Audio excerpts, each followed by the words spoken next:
कहानी लगभग 28 लाख वर्ष पहले अतीत में मौजूद होमो हैबिलिस से शांतिपूर्वक शुरू होती है। वे अभी अभी उस अस्तित्व की दहलीज पर पहुंचे थे जिसे मानव कहा जाने लगा था। उनके दैनिक जीवन में न तो विलासिता थी और न ही आराम, और वे हमेशा प्रचंड तूफानों तथा तीखे दांतों वाले शिकारी जीवों के खतरे में रहते थे। लगभग 10 लाख वर्षों की लंबी अवधि तक उन्होंने केवल जीवित रहने के लिए संघर्ष किया और कई बार वे शिकारी नहीं बल्कि शिकार बनने की स्थिति में अधिक रहे। इसके बाद होमो इरेक्टस के आगमन के साथ कहानी एक शांत मोड़ लेती है। इसी काल में पहली बार ऐसे जीव प्रकट हुए जो केवल जीवित रहने से आगे बढ़कर खाद्य श्रृंखला के शीर्ष की ओर बढ़े। साथ ही वे महाद्वीपों को पार करने वाले पहले मानव भी थे। इस लंबी गाथा को समझते समय उनके बाद आने वाली निकटवर्ती प्रजातियों के अस्तित्व को भी नहीं भूलना चाहिए। मानव इतिहास की यह विशाल कथा कभी कभी एक गलतफहमी से भी शुरू होती है। 19वीं सदी के अंत में एक मानव कंकाल की खोज संयोगवश हुई, लेकिन इसके पीछे उस समय की एक गलत धारणा भी थी। कई विद्वानों का मानना था कि मानव की उत्पत्ति अफ्रीका में नहीं बल्कि एशिया में खोजी जानी चाहिए। यह विचार ठोस प्रमाणों पर आधारित नहीं था बल्कि केवल भौगोलिक अनुमान पर निर्भर था। एशिया, यूरोप और अमेरिका के बीच स्थित होने के कारण इसे मानव प्रवास के लिए एक स्वाभाविक प्रारंभ बिंदु माना गया।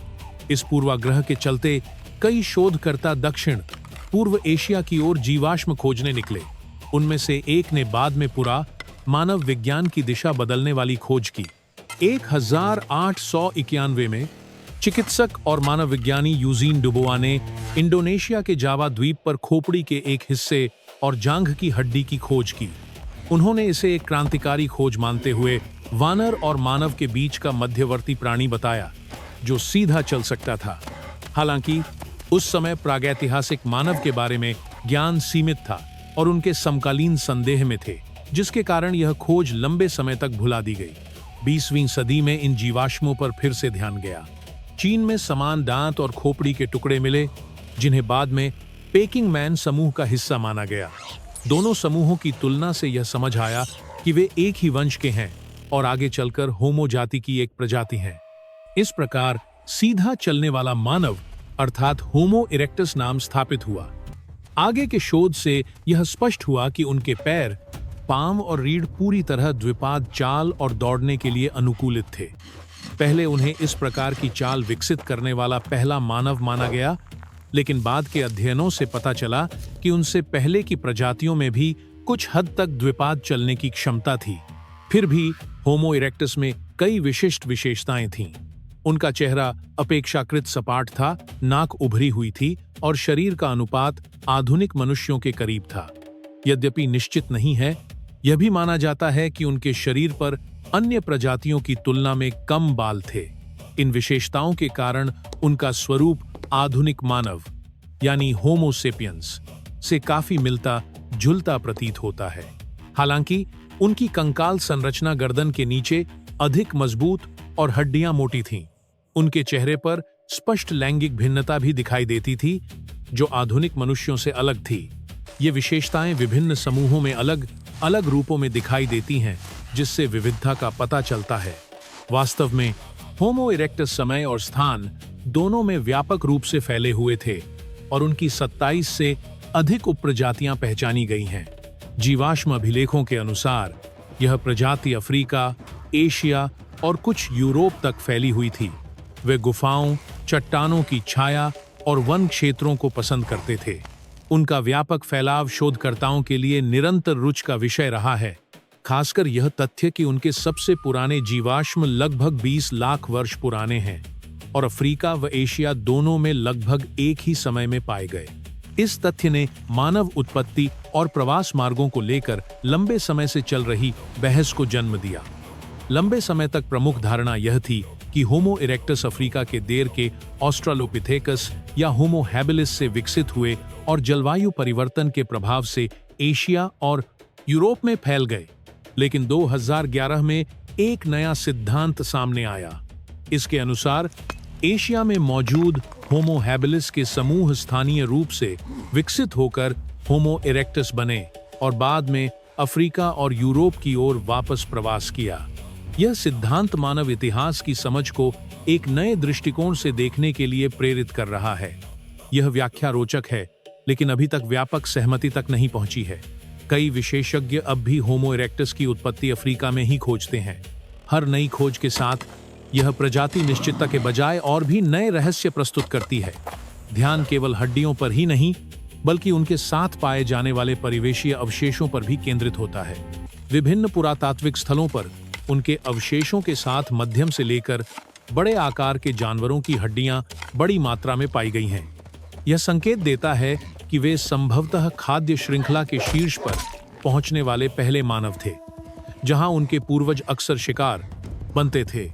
वहीं इस काल में गैंडे, दरियाई घोड़े, मवेशी, जंगली सुअर, हिरण, घोड़े और यहां तक कि हाथियों जैसे बड़े जानवरों के शिकार के प्रमाण मिलने लगते हैं। विशेष रूप से केन्या के कुछ क्षेत्रों में और भी आश्चर्यजनक प्रमाण मिले हैं। जीवाश्म रिकॉर्ड यह दर्शाते हैं कि वे मगरमच्छों का भी शिकार करते थे, जो कभी मानव के लिए घातक शिकारी थे। यह परिवर्तन इतना उल्लेखनीय था कि शोधकर्ताओं ने यह जानने का प्रयास शुरू किया कि उन्होंने इतनी बड़ी बढ़त कैसे हासिल की। इसका एक उत्तर उनकी शारीरिक संरचना में मिलता है।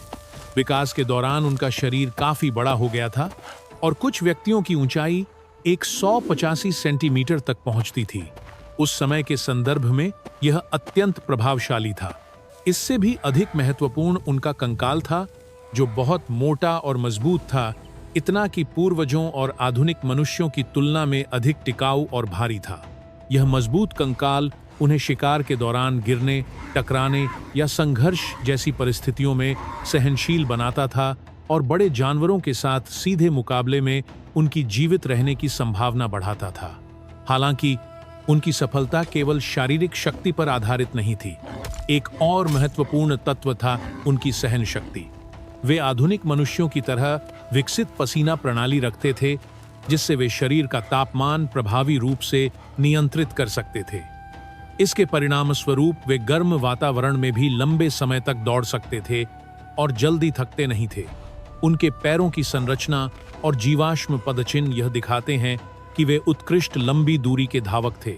इन विशेषताओं के आधार पर उन्होंने सहन शक्ति शिकार, इंड्योरेंस हंटिंग की रणनीति विकसित की। इसमें वे शिकार का लगातार पीछा करते रहते थे जब तक कि वह थकान या गर्मी से गिर न जाए। कभी वे पहले हमले में शिकार को घायल कर उसकी भागने की क्षमता कम कर देते और फिर उसका पीछा जारी रखते। उनकी शिकार क्षमता को और प्रभावी बनाने में उपकरण निर्माण की प्रगति ने भी महत्वपूर्ण भूमिका निभाई। उनका मस्तिष्क आकार औसतन लगभग 1030 घन सेंटीमीटर था, जो आधुनिक मनुष्यों के लगभग 80% के बराबर है। यह उनके पूर्वजों की तुलना में काफी अधिक था। इससे वे अधिक जटिल व्यवहार और उन्नत उपकरण निर्माण में सक्षम हुए। वास्तव में उन्होंने अशेलियन संस्कृति नामक एक नई तकनीकी परंपरा विकसित की। यह परंपरा सममित रूप से तराशे गए द्विपक्षीय पत्थर उपकरणों के निर्माण के लिए जानी जाती है और मानव इतिहास में एक महत्वपूर्ण मोड़ मानी जाती है। यह तकनीक लगभग 18 लाख वर्षों तक विकसित होती रही और लगभग 1.3 लाख वर्ष पहले तक जारी रही। हथियारों का उपयोग, आग का नियंत्रण और साथियों की देखभाल होमो इरेक्टस मानवता की परिभाषा को ही बदल रहे थे। उनके प्रमुख उपकरण जैसे पत्थर की कुल्हाड़ी और चाकू बड़े जानवरों को काटने और मांस तैयार करने में उपयोग किए जाते थे, जिससे दांतों या नंगे हाथों पर निर्भरता कम हो गई। हालांकि प्रत्यक्ष प्रमाण उपलब्ध नहीं है। कई विशेषज्ञ मानते हैं कि वे भाले और फेंकने वाले हथियारों का भी उपयोग करते थे। सबसे पुराने ज्ञात भाले लगभग 4 लाख वर्ष पुराने हैं और उनकी उन्नत बनावट यह संकेत देती है कि उनके सरल रूप पहले से मौजूद रहे होंगे। यह धारणा उनके शारीरिक ढांचे से भी समर्थित होती है। उनके कंधे का जोड़ आधुनिक मनुष्यों के समान था, जिससे वे वस्तुओं को शक्ति और सटीकता के साथ फेंक सकते थे। यह क्षमता न केवल आक्रमण में बल्कि दूर से रक्षा में भी प्रभावी थी। इसके अलावा उनकी कुशलता केवल हथियारों तक सीमित नहीं थी। संगठित समूह शिकार जैसे जटिल सामाजिक व्यवहार के प्रमाण भी मिलते हैं। केन्या में कम से कम 20 व्यक्तियों के 97 पदचिह्न 4 स्थानों पर पाए गए हैं, जो संगठित सामूहिक गतिविधि का संकेत देते हैं। इन पदचिह्नों में विशेष रूप से एक समूह उल्लेखनीय है। यह केवल वयस्क पुरुषों का प्रतीत होता है, जो शिकार दल के अस्तित्व की ओर इशारा करता है। यह खोज लिंग आधारित श्रम विभाजन की संभावना को दर्शाती है, जहां पुरुष बड़े और खतरनाक जानवरों का शिकार करते थे, जबकि महिलाएं अपेक्षाकृत सुरक्षित संसाधनों जैसे फल और पौधों का संग्रह करती थीं। इसमें शिकारी संग्रहकर्ता समाज की प्रारंभिक झलक दिखाई देती है। हालांकि हर अभियान सफल नहीं होता था, लेकिन उनका प्रभाव महत्वपूर्ण था।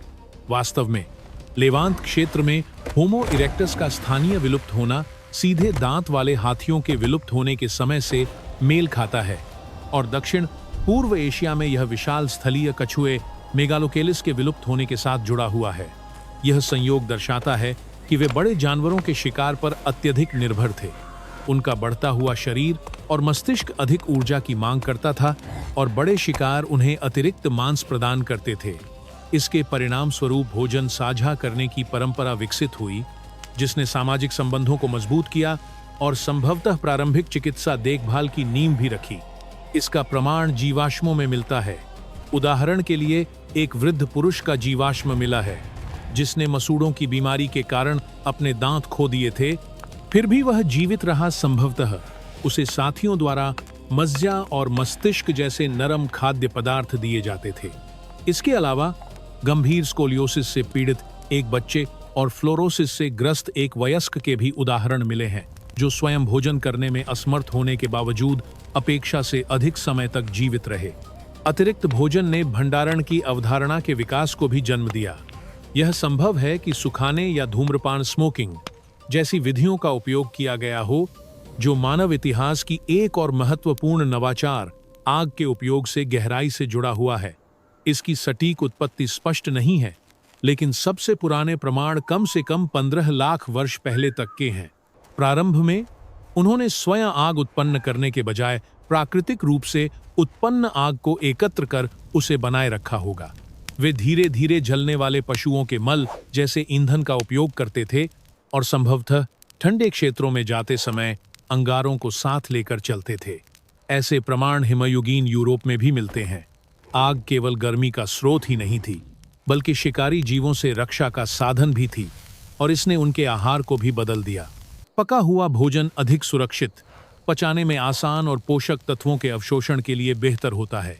लगभग 4 लाख वर्ष पहले चूल्हों के अवशेष होमो इरेक्टस के जीवाश्मों के साथ व्यापक क्षेत्रों में मिलने लगते हैं, जिससे यह संभावना उठती है कि वे स्वयं आग उत्पन्न करने लगे थे। हालांकि आग का महत्व केवल व्यावहारिकता तक सीमित नहीं था। अलाव के चारों ओर का स्थान सामाजिक संपर्क का केंद्र बन गया, और कुछ मानव विज्ञानी मानते हैं कि ऐसे समूहों ने प्रारंभिक भाषा के विकास को प्रोत्साहित किया। एक समय तुर्काना में मिले एक बालक के श्वसन तंत्र को भाषण के लिए अनुपयुक्त माना गया था, जिससे इस विचार को नकारा गया। लेकिन बाद में यह स्पष्ट हुआ कि वह व्यक्ति गंभीर स्वास्थ्य समस्याओं से ग्रस्त था, इसलिए उसे पूरी प्रजाति का प्रतिनिधि नहीं माना गया।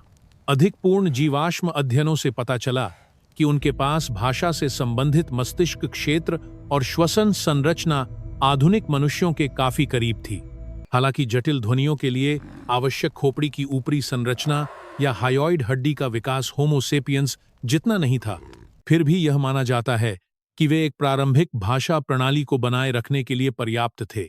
उनकी भाषण क्षमता के स्तर पर अब भी बहस है, लेकिन यह स्पष्ट है कि वे समूह व्यवहार को समन्वित करने के लिए पर्याप्त संचार कर सकते थे। उनकी उपलब्धियों में से एक विशेष रूप से उल्लेखनीय है निर्माण कार्य। यह गतिविधि ज्ञात सबसे पुराने चूल्हों के प्रमाण से भी पहले की है। 1962 में तंजानिया में लगभग 17 लाख वर्ष पुराने ज्वालामुखीय पत्थरों और मिट्टी से बना एक मेलाग्दी है गोलाकार ढांचा पाया गया। हालांकि इसका उपयोग अभी भी स्पष्ट नहीं है। कुछ इसे निवास स्थान मानते हैं, जबकि अन्य इसे हवा से बचाव की दीवार बताते हैं। इसके बाद विभिन्न क्षेत्रों में बेहतर संरक्षित उदाहरण मिले, जिनसे मिट्टी, पत्थर और शाखाओं से बने झोपड़ों या आश्रयों का पता चला। इनमें से कुछ में केंद्रीय चूल्हा भी था, जैसे जर्मनी में मिला लगभग 7 लाख वर्ष पुराना स्थल। ऐसे शीतकालीन ठिकानों ने ठंडे क्षेत्रों में लंबे समय तक रहने को संभव बनाया और उन्हें ऐसे वातावरण में विस्तार करने में मदद की जहां पहले पहुंचना कठिन था, निर्माण से भी पहले संभवतः प्रारंभिक वस्त्रों का उपयोग भी किया जाता था। अनुमान है कि लगभग 30 लाख वर्ष पहले पशुओं की खाल को कंबल की तरह इस्तेमाल किया जाता था, जिससे शरीर के कम बालों की कमी पूरी होती थी। इन तकनीकी नवाचारों के माध्यम से होमो इरेक्टस ने न केवल विशाल स्थलीय क्षेत्रों में विस्तार किया, बल्कि समुद्र तक भी पहुंचे। फ्लोरेस, तिमोर और रोटी जैसे द्वीपों पर भी उनके अवशेष पाए गए हैं, जो कभी भूमि से जुड़े नहीं थे। हालांकि उस समय की नौकाएं नहीं मिली हैं, लेकिन विभिन्न प्रमाण यह संकेत देते हैं कि उन्होंने आदिम बेड़ों का उपयोग कर समुद्र पार किया। इस प्रकार वे मानव इतिहास के प्रारंभिक नाविकों में गिने जाते हैं। इन द्वीपों पर पत्थर के औजारों के साथ साथ रेखाओं से अंकित शंख भी पाए गए हैं। यह केवल बहकर आए अवशेष नहीं, बल्कि वहां बसे समुदायों के स्पष्ट प्रमाण हैं। इससे भी महत्वपूर्ण बात यह है कि यह समुद्री यात्रा दीर्घकालिक योजना बनाने की क्षमता को दर्शाती है। समुद्र पार करने के लिए सामग्री एकत्र करने से लेकर भोजन भंडारण तक हफ्तों या महीनों की तैयारी आवश्यक रही होगी। इस प्रकार की लचीलापन और बुद्धिमत्ता के संयोजन के कारण होमो इरेक्टस किसी एक क्षेत्र तक सीमित नहीं रहे और व्यापक विश्व में फैल सके। संभवतः यही उनकी असाधारण दीर्घायु का मुख्य कारण था। परिणामस्वरूप वे होमो वंश की सबसे लंबे समय तक जीवित रहने वाली प्रजाति बने और एक अर्थ में सबसे सफल मानव रूप भी कहे जा सकते हैं। हालांकि इतनी लंबी अवधि तक जीवित रहने वाली यह प्रजाति अंततः इतिहास के मंच से विलुप्त हो गई। जीवाश्म अभिलेखों के अनुसार होमो इरेक्टस लगभग 19 लाख वर्षों तक पृथ्वी पर रहे और उनका अंतिम समूह लगभग 1.8 वर्ष पहले विलुप्त हो गया। इसके विपरीत होमो सेपियंस का इतिहास लगभग 3 लाख वर्ष और होमो हैबिलिस का लगभग 6 लाख वर्ष ही है। इतनी लंबी अवधि तक जीवित रहने वाली मानव प्रजाति अत्यंत दुर्लभ है। उनके विलुप्त होने का सबसे व्यापक रूप से स्वीकार्य कारण जलवायु परिवर्तन है। उनके विलुप्त होने से पहले उनके मुख्य आवास खुले वन काफी घट गए थे और इसके साथ ही वे जिन पशुओं पर निर्भर थे वे भी विलुप्त होने लगे। अंतिम जीवित समूह संभवतः जावा द्वीप पर था, लेकिन वहां भी पर्यावरण तेजी से बदल रहा था। उष्णकटिबंधीय वर्षावन तेजी से फैलने लगे, जिससे उनके अनुकूल पारिस्थितिक तंत्र समाप्त हो गए। इस परिवर्तन के कारण वे सीमित आश्रयों तक सिमट गए और अंततः वे भी उनके जीवित रहने के लिए पर्याप्त नहीं रहे। इस प्रकार वर्षावनों के विस्तार और आवश्यक संसाधनों की हानि के दोहरे दबाव के बीच लगभग 20 लाख वर्षों तक पृथ्वी पर विचरण करने वाली एक प्रजाति ने शांतिपूर्वक अपना अंत प्राप्त किया।